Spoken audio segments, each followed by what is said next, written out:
Bienvenue sur Univers Gayandé, une chaîne dédiée au monde passionnant du sport où chaque vidéo vous plongera au cœur de l'action. Des analyses pointues et des moments palpitants. Préparez-vous à vivre le sport comme jamais auparavant. Let's go! CAN 2024. Corruption, impayés, mensonges. Nzué désigne la Fédération de la Guinée équatoriale. Emilio Nsue et Iban Salvador, virés de la sélection équato-guinéenne il y a 2 jours avec des explications peu convaincantes, ont réagi lors d'un live sur Instagram, jeudi soir. Les 2 joueurs s'en prennent à leur fédération et à son président, coupable à la fois d'incompétence et de corruption, selon eux. La pré-CAN est mouvementée pour la Guinée équatoriale. Après son élimination en 8e de finale face à la Guinée, la sélection a annoncé mercredi la mise à l'écart pour raisons disciplinaires de 2 cadres, Iban Salvador et surtout Emilio Nsue. Révélation de la compétition dont il a terminé meilleur buteur, 5 réalisations, à 34 ans. Les 2 joueurs ont réagi jeudi soir lors d'un live sur Instagram.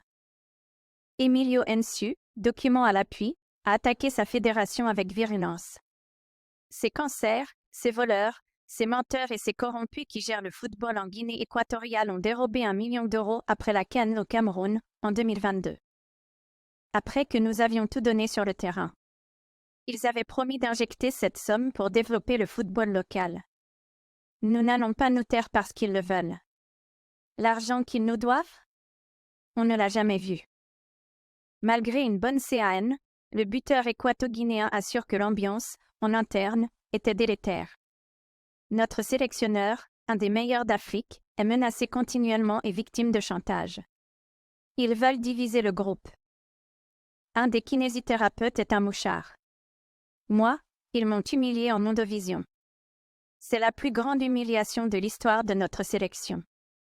Ils veulent qu'on en vienne à jouer contre une sélection de joueurs de El Aragon. Un des kinésithérapeutes est un mouchard. Moi, ils m'ont humilié en Ondovision. C'est la plus grande humiliation de l'histoire de notre sélection. Ils veulent qu'on en vienne à jouer contre une sélection de joueurs de El Aragon. El Aragon, voilà le niveau de ces analphabètes et de ces voleurs. Dans la foulée de la mise à l'écart de Nsue et Salvador, l'ensemble des joueurs de la sélection avaient signé un courrier, mercredi, pour contester la suspension des 2 joueurs. Ils en avaient profité pour dénoncer les disparitions des primes. À hauteur de 800 000 $ et le fait que l'équipe nationale a été exclue de son hôtel durant la préparation à cause de factures impayées par la fédération. Le sélectionneur Juan Micha Obiang, viré lui aussi cette semaine, a affirmé qu'il n'avait rien à reprocher à Nsue, contrairement à ce qu'indiquait la fédération pour justifier la suspension du joueur. Je suis surpris qu'on dise que les joueurs ont été suspendus à la suite de mon rapport, s'est-il étonné. Le Nzalan continuera à vivre, mais pas tant que le président et ses sbires resteront au pouvoir, promet de son côté Emilio Nsue. Je suis prêt à mourir pour mon pays, je veux me battre pour ce peuple. La sélection est au-dessus de tout et de tout le monde. Vive la Guinée équatoriale! L'attaquant d'Intercity, en 3e division espagnole, assure même qu'il ne reviendra pas porter le maillot de la Guinée équatoriale tant que les dirigeants seront encore là. Le formidable accueil du Borussia Dortmund. Pour son champion d'Afrique. Sébastien Haller. Quelques jours après son titre de champion d'Afrique, le héros de la Côte d'Ivoire, Sébastien Haller, a reçu un accueil très chaleureux à son retour en club de la part de ses coéquipiers du Borussia Dortmund. Un accueil digne de son nouveau statut de héros. Buteur décisif en finale de la CAN contre le Nigeria, 2-1, l'attaquant de la Côte d'Ivoire Sébastien Haller a retrouvé son club du Borussia Dortmund ce jeudi. Ses coéquipiers lui ont réservé une petite fête au moment où il a franchi les portes du centre d'entraînement, où il a été littéralement noyé sous les cotillons. Oui, je suis simplement heureux d'être de retour, a-t-il ensuite réagi. Il y a beaucoup d'émotions. Beaucoup de choses se sont passées et j'étais vraiment content de voir les gars. J'espère qu'ils étaient également heureux de me voir. C'était un accueil chaleureux. Comme toujours, c'est ce que tout le monde veut. Nous voulons gagner des matchs, gagner des points, aller encore plus haut dans le classement, marquer des buts et évidemment célébrer devant le mur jaune. Déjà très ému après le coup de sifflet final dimanche dernier, alors aura été le symbole de l'espérance ivoirienne après avoir traversé de nombreuses épreuves au cours des 18 derniers mois, remportant notamment son combat contre un cancer des testicules. Au bord de l'élimination à plusieurs reprises dans le tournoi, les éléphants s'en sont donc finalement remis à leur buteur de 29 ans, revenu des enfers pour délivrer tout un peuple. CAN 2023.